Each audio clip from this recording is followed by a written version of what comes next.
मेरे मन में सिर्फ एक ही चीज थी कि जितनी बड़ी सरकारी नौकरी होगी उतनी ही ज्यादा इज्जत मिलेगी। और यही चीज बचपन से ही मेरे दिमाग में थी। सुबह उठती 5 बजे और गायों का सारा काम करती, फिर मैं तैयार होकर स्कूल चली जाती। पर जैसे ही तैयारी शुरू करनी थी, इतना बड़ा एग्जाम है, 2019 हो चुका था और आरजेएस की 2018 की 197 वैकेंसीज आ चुकी थी। तो बस अब क्या था, मुझे वापस उसमें लगना था और अपनी पूरा 100% नहीं, इस बार 200% देना था। तीनों लेवल्स क्वालिफाई करने के बाद मैं 3 नंबर से मेरिट आउट हो गई। उसी के अलावा अगर कोई जजेस आ रहे हैं जो कि लेक्चर डिलीवर कर रहे हैं, तो मैं तब भी एंकरिंग किया कर लेती थी। वहीं से जो है एक टर्न पॉइंट आता है मेरी लाइफ में। टर्न पॉइंट ऐसे आता है, जूते फटे पहनकर आकाश पर चढ़े थे, जूते फटे पहनकर आकाश पर चढ़े थे, हमारे सपने हमारी औकात से बड़े थे, ऊंची इमारतों में हुआ जश्न सारी रात, हम पत्थरों की तरह बुनियाद में गड़े थे, हम पत्थरों की तरह बुनियाद में गड़े थे। नमस्कार दोस्तों, मेरा नाम सोनल शर्मा है और आज मैं आपको अपनी इसी बुनियाद की कहानी सुनाने के लिए यहां आई हूं, जिसने मुझे गोबर उठाने से लेकर जज के पद तक पहुंचाया है। अगर मैं अपनी कहानी की बात करूं तो मेरी कहानी शुरू होती है उदयपुर से, जहां रहकर मैंने अपनी पढ़ाई लिखाई पूरी की। और यदि मैं अपने घर की बात करूं तो मेरे घर में मेरे माता पिता की इंटर रिलीजन मैरिज हुई थी। इसी इंटर रिलीजन मैरिज की वजह से सोसाइटी ने, समाज ने हमें बॉयकॉट कर दिया था। हमारी कोई इज्जत नहीं थी। लोगों ने हमें अपने घरों में बुलाना बंद कर दिया था।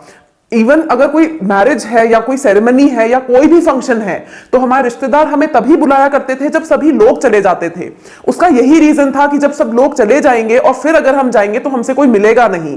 तो ये सब मैं अपने बचपन से ही देखती आ रही थी। अब चूंकि आप पड़ोस में नहीं जा सकते, अपने रिश्तेदारों के यहां नहीं जा सकते, तो ऐसे में अगर कोई फैमिली फंक्शन में आपको इन्वाइट किया जाता है तो वहां जाकर एक ही चीज होती है, आपसे कोई कुछ कहेगा नहीं कि आपको यहां क्या काम है या आप क्यों आए हैं, लेकिन लोगों का बिहेवियर, लोगों की नजरें सब कुछ बयां कर देती हैं। और ये सब देखकर मुझे काफी गुस्सा भी आता था। मुझे लगता था, मैं हमेशा अपने आप से कहा करती थी कि मैं ऐसा क्या करूं कि मेरे माता पिता को जो कोई रिश्तेदार, कोई पड़ोसी, कोई समाज इज्जत नहीं देता, वो इज्जत मैं अपने माता पिता को दे सकूं। अब हम जिस तरह के समाज से आते हैं, जिस तरह के लोगों से आते हैं, वहां पर सरकारी नौकरी सिर्फ एक नौकरी नहीं होती। वहां पर सरकारी नौकरी को एक बहुत बड़ा रास्ता माना जाता है, जिससे आपकी इज्जत और आपका जो अहमियत है वो वापस आ सकती है। तो जब मुझे यह पता चला कि सरकारी नौकरी ही एक ऐसा रास्ता है जिससे खोई हुई इज्जत मैं मेरे माता पिता को दे सकती हूं, तो मैंने यही सोच रखा था कि बस अब मुझे एक सरकारी नौकरी पानी है, चाहे वो मैं कैसे भी पाऊं। अब मेरे मन में सिर्फ एक ही चीज थी कि जितनी बड़ी सरकारी नौकरी होगी उतनी ही ज्यादा इज्जत मिलेगी। और यही चीज बचपन से ही मेरे दिमाग में थी। पर सिर्फ दिमाग में होना कि मुझे सरकारी नौकरी करनी है, इतना आसान नहीं होता। तो अब मुझे यह भी था कि मैं ऐसा क्या करूं कि मुझे सरकारी नौकरी मिल जाए। अब क्योंकि मुझे सरकारी नौकरी का ड्रीम फुलफिल करना था, तो कोई भी ड्रीम फुलफिल करने के लिए हमारे पास पर्याप्त संसाधन होने चाहिए। और अगर मैं पर्याप्त संसाधन की बात करूं तो रिसोर्सेज के नाम पर हमारे पास सिर्फ और सिर्फ एक डेयरी थी, एक गौशाला, जिससे हम 6 जने पलते थे, मेरे माता पिता और हम 4 भाई बहन। मेरे माता पिता पढ़े लिखे नहीं थे, लेकिन वो ये चाहते थे कि हम इतना पढ़ लिख जाएं कि हमें कभी ऐसा छोटा काम ना करना पड़े और हमें कभी कोई भी दिक्कत ना आए। वो इज्जत को इतना मायना नहीं देते थे, वो सिर्फ ये चाहते थे कि हम पढ़ लिख जाएं और समाज में हमारी एक इज्जत हो। इस बीच में यही कहना चाहूंगी कि मुझे लगता है कि मेरे में मैच्योरिटी बाद में आई और ये चीज पहले आ गई कि मुझे मेरे माता पिता की इज्जत जो है वो लौटानी है। और अब क्योंकि मैं अपने माता पिता को दिन रात मेहनत करते देखती थी, तो मुझे भी यही था कि मुझे डेयरी पर काम भी करवाना है और मुझे पढ़ाई में भी बहुत अपना 100% देना है। और मेरा जो है वो कहानी ऐसे ही शुरू होती है। मैं पढ़ती भी थी, सुबह उठती 5 बजे और गायों का सारा काम करती, फिर मैं तैयार होकर स्कूल चली जाती। वहां जाकर भी मैं अपना 100% देती थी, ये सोच करके कि घर पर मेरे माता पिता यही सोच रहे हैं कि मैं पढ़ाई कर रही हूं और मैं अपना 100% वहां दे करके टॉप करूंगी। धीरे धीरे इसका रिजल्ट यही हुआ कि मैंने 10th में बहुत अच्छे मार्क्स लिए और इतने अच्छे मार्क्स थे कि मैं साइंस भी ले सकती थी, लेकिन मैंने साइंस फैकल्टी नहीं लेकर के मैंने आर्ट्स चुना, क्योंकि मेरा एम था कि मैं एक सरकारी नौकरी लूं जो कि बहुत हाई पोस्ट की हो। तो फिर मैंने जो है 11th में आर्ट्स बैकग्राउंड लिया और फिर 12th की बारी आई और 12th में मैंने 100% दे करके स्कूल में टॉप किया। हिंदी में मुझे मेरिट सर्टिफिकेट मिला। मेरिट सर्टिफिकेट उन 100 हाईएस्ट बच्चों को मिलता है जिनके इंडिया में हाईएस्ट मार्क्स होते हैं। और इकोनॉमिक्स में मैंने राजस्थान टॉप किया। पर कहते हैं ना कि अभी तो नापी है बस मुट्ठी भर जमीन मैंने, अभी तो सारा आसमान बाकी है। तो अभी तो सिर्फ 12th का रिजल्ट आया था और मैंने सिर्फ 12th में टॉप किया था। अभी सरकारी नौकरी पाने के लिए बहुत बड़ा मुकाम हासिल करना अभी बाकी था। जब मैंने 12th पास की तो मुझे पता ही नहीं था कि अब मुझे क्या करना है। आर्ट्स बैकग्राउंड में टॉप तो कर लिया था, पर किस स्ट्रीम में आगे जाना है, किस स्ट्रीम से मुझे नौकरी पानी, ये नहीं पता था। जब 12th पास करी और टॉप किया तो मुझे एक सर ने मेरे को घर पे इनवाइट किया। जब मैं उनके घर पर गई तो उन्होंने मुझे बोला कि सोनल आगे का क्या प्लान है। तो मैंने कहा सर अभी कुछ सोचा नहीं है, देखते हैं, बीए कर लूंगी। तो सर ने बोला एक काम कर, तू बोलती बहुत अच्छा है, तू एक काम कर, तू लॉ कर ले। तो बस सर ने बोल दिया था लॉ कर ले, तो मैंने लॉ में एडमिशन ले लिया।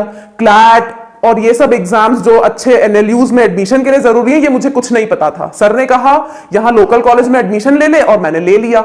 जब लॉ कॉलेज में एडमिशन लिया तो मेरा एक ही एम था, जो भी एक्टिविटी होगी, जो भी होगा, मुझे हर चीज में टॉप करना है।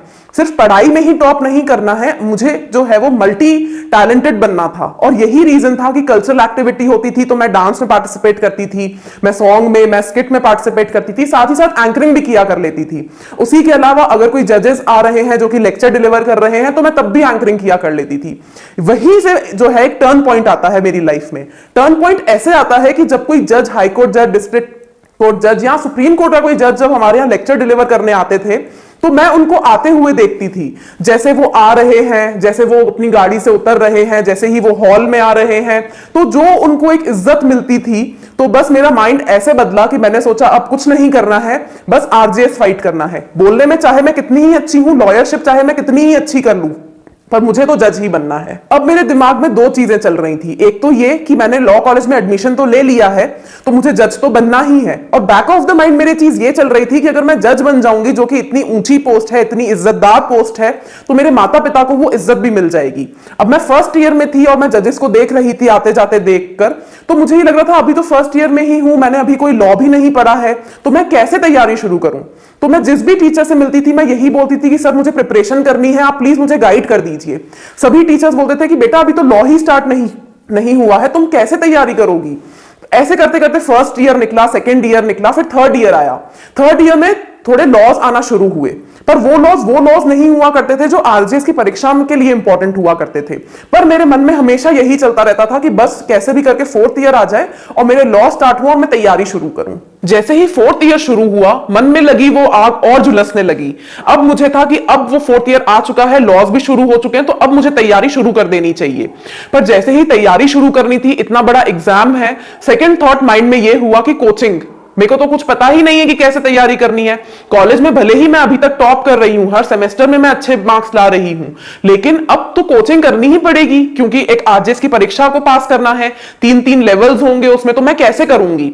अब मैं इस पर सोचने लगी कि अब मैं क्या करूं कि बिना कोचिंग के ही कोई मुझे गाइड कर दे और मैं इसकी तैयारी कर लूं। अब क्योंकि कॉलेज की भी पढ़ाई मैनेज करनी है, जिसमें बहुत सारे सब्जेक्ट होंगे, जरूरी नहीं है वो आरजेएस में आए, और साथ साथ आरजेएस की तैयारी भी करनी है। वो काफी टफ हुआ करता था। टफ ऐसे हुआ करता था कि मुझे कॉलेज में भी टॉप करना है, गोल्ड मेडल लेना है, उसकी पढ़ाई अलग से करनी है, और आरजेएस की पढ़ाई करते वक्त लोग मुझे काफी डिमोटिवेट किया करते थे कि आरजेएस है, इतना बड़ा एग्जाम है, तुम बिना कोचिंग के कैसे पढ़ रही हो, क्या कर रही हो, नहीं हो पाएगा। तो दोनों ही तरफ के डिमोटिवेशन लेकर के मैं चला करती थी, और मेरे को बस मन में एक ही था कि नहीं, पापा जब इतनी मेहनत कर सकते हैं, सुबह से लेकर रात तक बिना रुके बिना थके इस उम्र में कर सकते हैं, तो मैं तो उनकी आधी उम्र की हूं, तो मैं क्यों नहीं सिर्फ बैठकर पढ़ाई करनी है, वो क्यों नहीं कर सकती। तो बस यही था, यही सिलसिला चलता रहा। फोर्थ ईयर कंप्लीट हुआ, फिफ्थ ईयर कंप्लीट हुआ, मैंने बीए एलएलबी में टॉप किया, और फिर फाइनली आता है फर्स्ट अटेम्प्ट आरजेएस 2017। उस वैकेंसी का नाम था जो 2018 में हुई, और मैंने वो वैकेंसी में अपना फॉर्म भरा। फिर आता है प्री का एग्जाम, प्रीलिमिनरी एग्जाम जो ऑब्जेक्टिव टाइप होता है, मैं उसमें देने गई, मैंने उसको क्वालिफाई किया। मेंस की तैयारी शुरू करी, मेंस हुआ, मैंने मेंस क्वालिफाई किया। फिर इंटरव्यू आया, इंटरव्यू क्वालिफाई किया। तीनों लेवल्स क्वालिफाई करने के बाद में 3 नंबर से मैरिट आउट हो गई। तब सिर्फ 18 सीट्स थी जनरल की, और जनरल की वैकेंसी में, जनरल की कैटेगरी में जाकर के सिर्फ 18 सीट्स और सिर्फ 3 नंबर से रहना, कहीं ना कहीं बहुत हताश भी थी मैं, लेकिन एक सेल्फ मोटिवेशन था कि नहीं, रुकना नहीं है, एम बनाया है इसको मैंने। 3 नंबर से 18 वैकेंसी में रही हूं, तो नेक्स्ट